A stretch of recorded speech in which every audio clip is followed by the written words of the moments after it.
Olá, a paz do Senhor Jesus. Eu sou o pastor Silas Daniel e este é o seu programa O Cristão e o Mundo, um programa de reflexão sobre os principais acontecimentos do Brasil e do mundo, analisado sempre dentro de uma visão de mundo cristã, uma visão de mundo bíblica. E no programa de hoje nós vamos falar sobre os terríveis atentados a cristãos do Sri Lanka, promovidos por radicais islâmicos. Vamos falar também sobre a aprovação na CCJ do projeto de reforma da Previdência e, finalmente, sobre essa polêmica envolvendo o vice-presidente Mourão aqui no Brasil.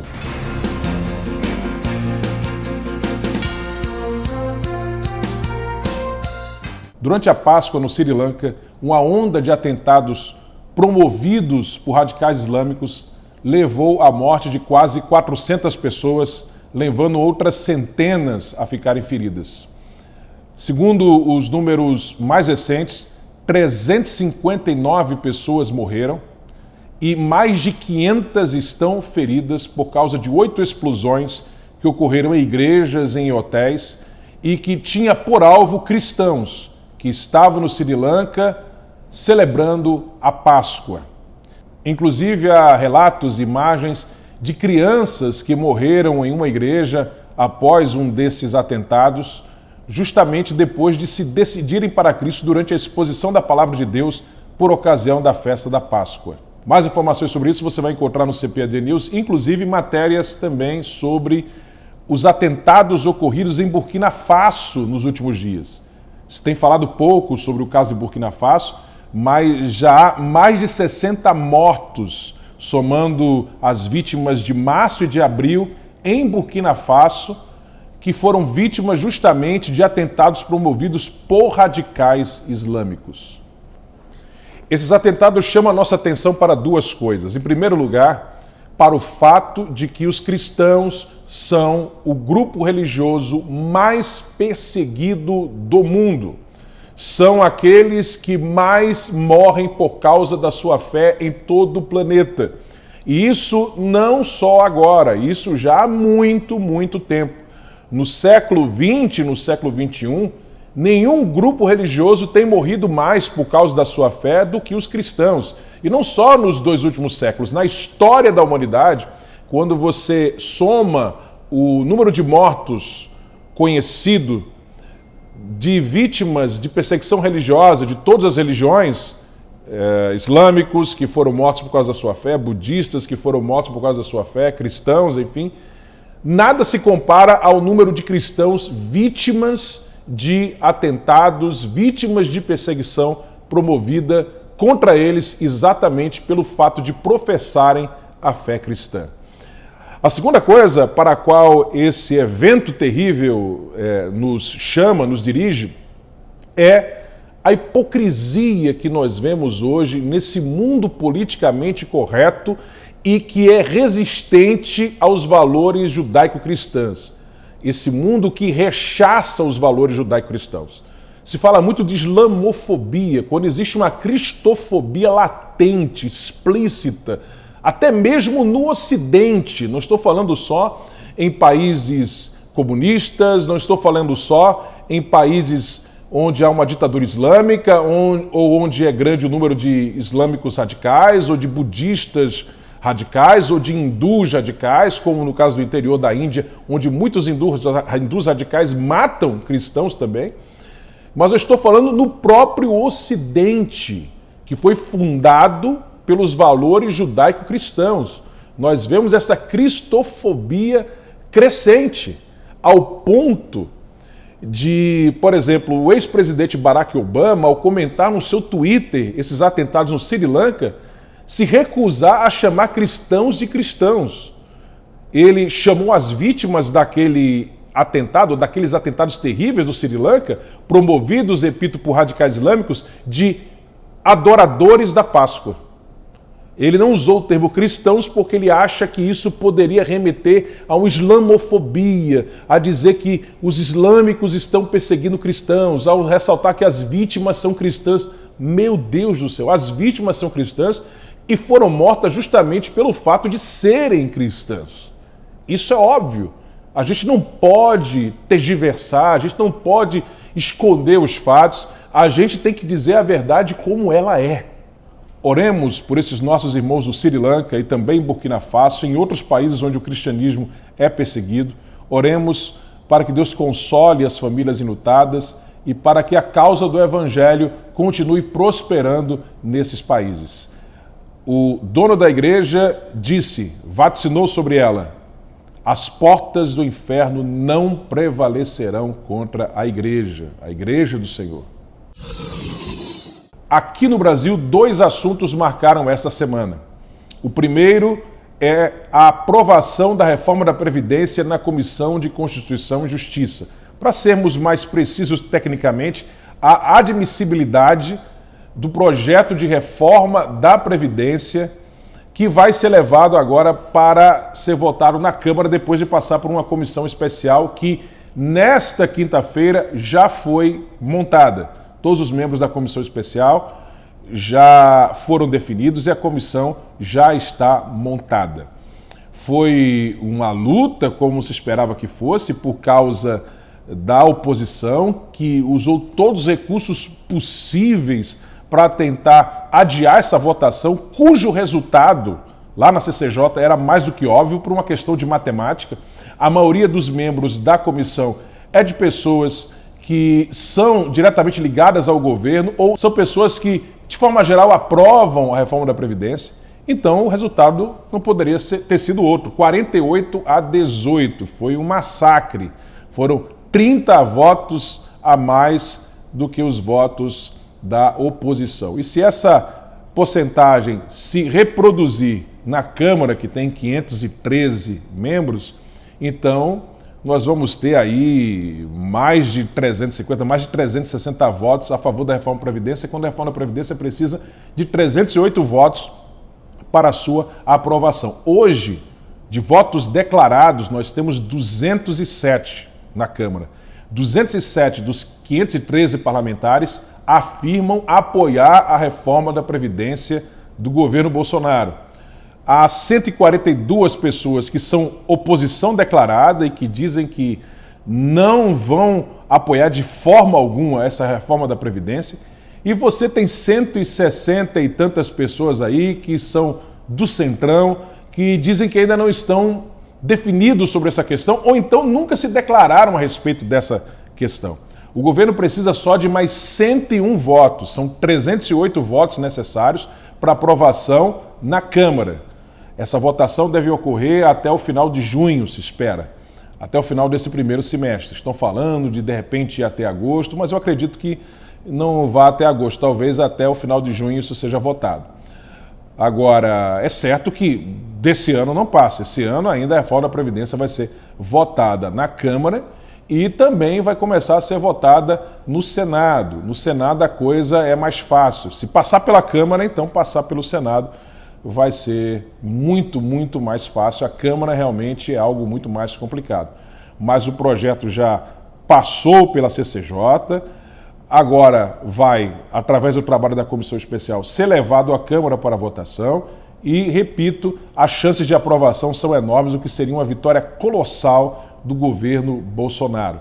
Inclusive, ela vai para a Comissão Especial com um formato em que ela dará em 10 anos mais de R$1 trilhão em economia, mais de R$1 trilhão e 100 bilhões de reais de economia, ou seja, ainda que ela seja um pouco desidratada na Câmara até a sua aprovação lá, essa desidratação não vai fazer com que ela perca a sua robustez. A reforma da Previdência, ela, para ser, vamos dizer assim, perfeita, ela não pode dar uma economia abaixo de R$1 trilhão em 10 anos. Se bem que uma economia de 800 bilhões em 10 anos não seria uma catástrofe, pelo contrário, seria algo positivo, mas aquém daquilo que a gente precisa, que é considerado ideal. Não pode baixar de R$1 trilhão em 10 anos, R$1 trilhão em economia. E eu acredito que isso vai ser alcançado pelo governo nos próximos meses. Mas outro assunto dessa semana é a polêmica em torno do general Mourão, que está em rota de colisão com o presidente da República. O vice-presidente em rota de colisão com o presidente da República.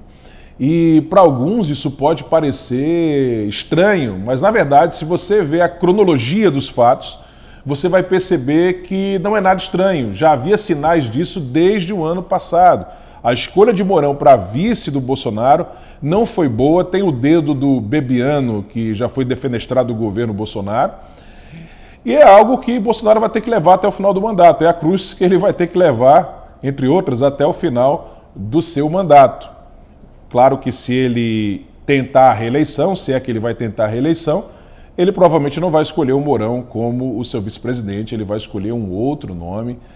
Esse nome poderia ser justamente o Luiz Felipe de Orleans e Bragança, que era o nome escolhido por Bolsonaro inicialmente, mas que acabou saindo para entrar o Mourão por causa da articulação do Bebiano. É importante frisar sobre essa polêmica toda em torno do Mourão, que o causador de tudo isso é uma só pessoa, Mourão. Todos aqueles que estão atacando o Mourão estão apenas reagindo às declarações e às atitudes absolutamente desleais, absurdas do Mourão. É apenas uma reação desse pessoal, né? E, claro, o presidente Bolsonaro, ele está tentando colocar água nessa fervura. Os filhos dele entraram, inclusive, nesse confronto, mais especificamente, na verdade, o Carlos Bolsonaro. Mas, volto a dizer, quem provocou tudo isso foi o próprio Mourão. Vamos recapitular essa história? Vamos ver como ela teve início desde o começo? Usando como informação justamente o que saiu na própria imprensa. Vamos lá? O primeiro ponto a se frisar é que Mourão, ele iria sair candidato à presidência pelo PRTB, como foi divulgado na imprensa naquela época. A segunda coisa a se frisar é que o objetivo de Mourão, naquela época, não era representar a direita, mas sair como um candidato do centrão, porque Mourão nunca foi de direita. Isso, inclusive, foi algo que também saiu na mídia na época, temos até uma matéria do Congresso em Foco falando sobre isso. Mas aí o que ocorre? Bolsonaro estava na frente das pesquisas e não tinha um vice. Então entrou na jogada ninguém menos do que o Bebiano, o qual sempre foi visto pelos filhos de Bolsonaro e por muitos dos seus apoiadores como um falso, ainda mesmo durante as eleições, mas Bolsonaro confiava nele à época e ele se aproximou de Bolsonaro um ano antes das eleições, se tornou amigo de Bolsonaro, e Bebiano convenceu Bolsonaro a pôr Mourão como vice quando Bolsonaro já havia escolhido, como eu já falei, Luiz Felipe de Orleans e Bragança. Bolsonaro aceitou a proposta de Bebiano um dia antes do anúncio e trabalharam na articulação para que Mourão se tornasse o vice de Bolsonaro, além do próprio Bebiano, o Levi Fidelis, que é o líder do PRTB, o partido do Mourão, e o Major Olímpio. Lembrando que Olímpio, Bebiano e Mourão são irmãos de maçonaria. E com isso eu não estou dizendo que a maçonaria bolou isso, não tem nada a ver. Foram Olímpio, Bebiano e Mourão que bolaram isso e que se conheciam da maçonaria. Durante a campanha, o Mourão falou de autogolpe. Ele disse que se houvesse uma anarquia em um futuro governo Bolsonaro, haveria um autogolpe em que ele, Mourão, assumiria o governo. E na época o Bolsonaro exigiu que Mourão explicasse o que disse e Mourão disse que ele foi mal compreendido em suas palavras. Mas devido a essas palavras de má fé de Mourão, Bolsonaro o desautorizou à época, durante a campanha, a falar em seu nome e em nome do seu plano de governo. Porém, Mourão e o PRTB, lembremos disso, buscaram junto ao Tribunal Superior Eleitoral que o vice pudesse substituir Bolsonaro nos debates. Bolsonaro que não estava indo nos debates, principalmente depois daquela facada que ele levou, que quase ceifou a sua vida. Bolsonaro, claro, vetou essa ideia do Mourão. Após o atentado, Mourão também fez declarações que foram absurdas e que mostravam uma certa insensibilidade com a situação de Bolsonaro. Ele pensou até em assumir a campanha sozinho. Levi Fidelis, por sua vez, afirmou que o Mourão precisava estar preparado para assumir o protagonismo. Inclusive, o jornal de esquerda Diário do Centro do Mundo chegou a comemorar e debochar de uma provável traição vindo por aí de Mourão juntamente com Levi Fidelis. Na época, então, Carlos Bolsonaro fez aquela declaração forte que hoje sabemos ter sido em relação a Mourão, quando ele disse que a morte do meu pai interessa aos que estão muito perto. Depois da eleição de Bolsonaro, ainda em dezembro do ano passado, Bolsonaro impõe um silêncio ao general Mourão, que estava falando demais, contradizendo aquilo que Bolsonaro estava falando. E ele, inclusive, falava-se à época, iria limitar o espaço do vice no governo. E aí seguiu-se uma série de declarações de Mourão que se chocavam frontalmente com aquilo que Bolsonaro dizia. Bolsonaro disse que ia privatizar os Correios, ele disse que era contra. Bolsonaro disse que iria transferir a embaixada do Brasil em Israel para Jerusalém e Mourão disse que era contra e que isso não iria acontecer. Mourão contradisse também a promessa de Bolsonaro sobre a embaixada da Palestina, dizendo que ela seria mantida. Mourão disse que autorizar Lula ir ao velório do irmão era uma questão humanitária. Mourão lamentou o recuo de Moro por ordem de Bolsonaro sobre o caso da Zabô, dizendo que era uma perda para o Brasil. Mourão disse que Jean Willis deveria ter ficado no Brasil e que deveríamos protegê-lo. Mourão disse que a retórica de Bolsonaro às vezes não concorda com a realidade. Mourão contradisse Bolsonaro sobre a questão da China, dizendo que uma briga com a China não é uma boa briga. Mourão disse que Ernesto Araújo não tinha condições de ser o ministro das Relações Exteriores. Mourão, inclusive, reuniu-se com mais que o triplo de embaixadores do que o chanceler Ernesto Araújo. Mourão foi contra a declaração de Ricardo Salles, ministro do Meio Ambiente, sobre Chico Mendes. Mourão foi à Fiesp se reunir com 500 empresários, onde, dizem, andou falando mal do Bolsonaro. Mourão defendeu a liberação do aborto. Mourão se reuniu com o presidente da CUT e criticou a reforma da Previdência. Mourão cutucou Carlos Bolsonaro e defendeu pontes com Rodrigo Maia sobre a questão dos cargos que o pessoal do Centrão queria receber do governo Bolsonaro para poder apoiar a reforma da Previdência e as demais reformas. E para piorar, Mourão ainda recebeu elogios da imprensa e até do PT e se congratulava com isso e elogiava, trocava afagos com a imprensa, justamente aquela parte da imprensa que bate em Bolsonaro. E para completar, Mourão inclusive aceitou o convite para ir em Harvard, onde ele foi aplaudido de pé e houve críticas a Bolsonaro. Convite este que, no seu próprio teor, no seu próprio conteúdo, já se fazia uma crítica direta a Bolsonaro e se louvava a Mourão por ele ser o equilíbrio, a lucidez dentro do governo. O Carlos Bolsonaro, em Twitter, já disse que a intenção dele não é provocar o impeachment do vice-presidente, mas apenas mostrar a verdade de posicionamentos inadequados atuais e anteriores do vice-presidente da República. Vocês devem se lembrar que logo que Mourão começou a fazer essas declarações contrárias ao posicionamento do presidente da República, isso repercutiu muito na mídia e Bolsonaro depois parece que deu enquadrada nele. Ele passou semanas sem falar nada, contrariando Bolsonaro, até que mais recentemente ele começou de novo a fazer isso. E aí o que foi que aconteceu? Aí começaram os ataques de Carlos Bolsonaro a ele, que nada mais são do que uma reação àquilo que ele está fazendo. E claro que é algo vergonhoso ver essa exposição pública desses ataques, mas como o Mourão ele não para de publicamente se comportar como uma oposição dentro do governo, acredito eu, penso eu, que não houve outra alternativa, já que já se tinha conversado com ele, ele continua a fazer isso, do que expor publicamente a contradição dele, essa deslealdade dele, isso através do Carlos Bolsonaro, mas não só ele está atacando o Mourão por causa disso, mas muitos apoiadores de Bolsonaro também, numa tentativa de fazer com que, depois de tudo isso, ele ponha a mão na cabeça, ponha a mão no juízo e pare de agir como se fosse uma oposição. Ora, se você não concorda com aquilo que o presidente da República está propondo, com o projeto desse governo, o certo é você pular do barco, pedir para sair, né? E não ficar fazendo oposição dentro do governo. A própria oposição, inclusive, já se aproximou dele. Gente da oposição fala que está tendo diálogos entre o Mourão e eles. Veja, por exemplo, essa declaração do Ciro Gomes. Tínhamos isso. Nunca. Então a história do Brasil é uma história autoritária. E no Brasil, nesse momento, está em marcha.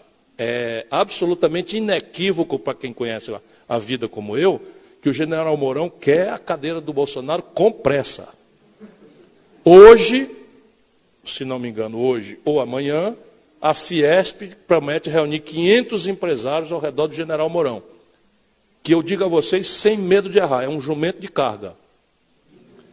não tem nada na cabeça, é um trupier, não é general por mérito, é porque o Exército Brasileiro mudou a regra de promoção, então ele não tem lugar de turma, não se classificou bem, nem coisa nenhuma, nada. É um trupier, como se chama, um homem da tropa, muito curto, muito... Enfim, mas está de olho na coisa. E veja bem, pasmem, tem gente do PT conversando com ele. Agora veja esse depoimento do Caio Coppola, que fez essa declaração após aquilo que fontes dele em Brasília passaram sobre o caso Mourão.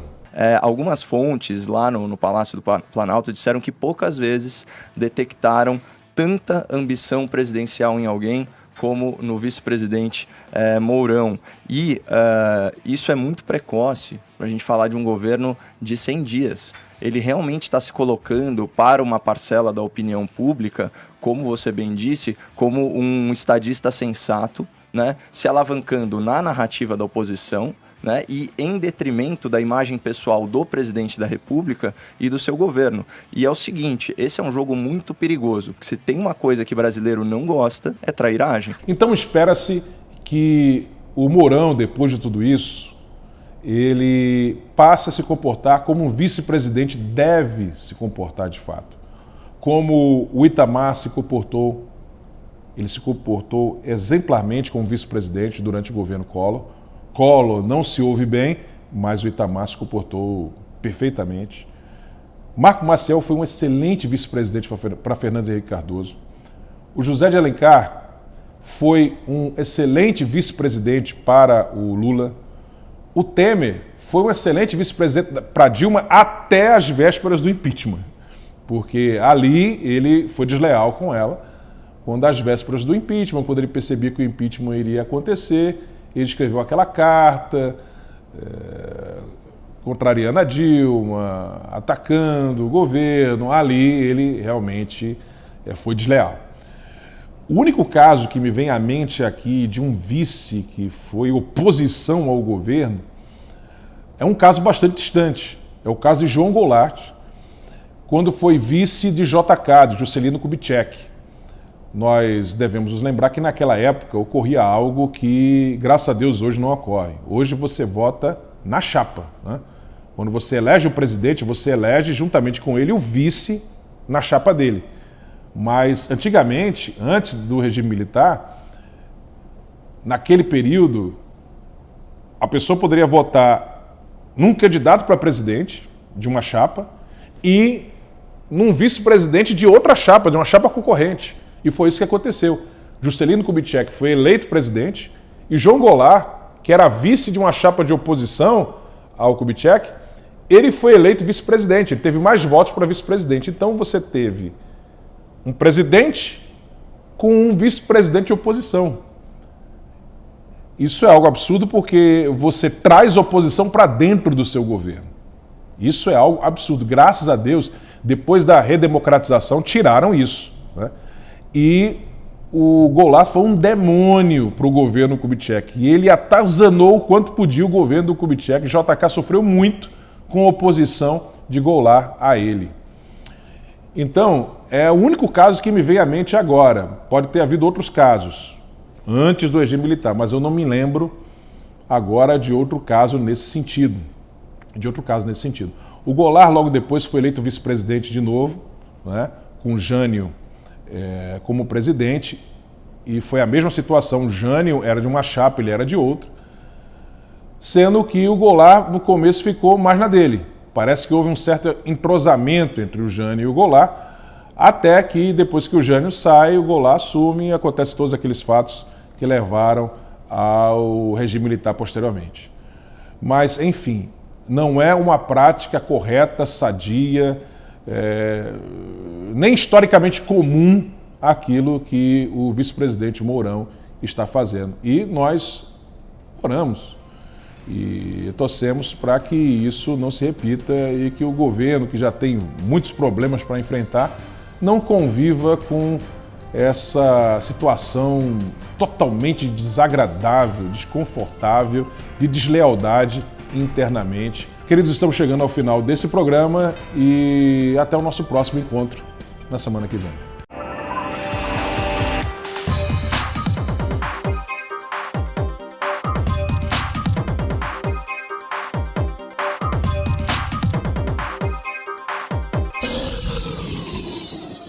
Quer se aprofundar nos estudos bíblicos com conteúdo e praticidade? Temos uma grande novidade para você. A Bíblia em fascículos, vendidos separadamente e com preço acessível. Cada um dos 31 fascículos vem com o texto bíblico e diversos recursos da Bíblia do Estudante e aplicação pessoal. Adquira agora mesmo pelo nosso site cbad.com.br ou ligue grátis para 0800 021 7373. A Bíblia em fascículos, mais um produto com a qualidade CBAD.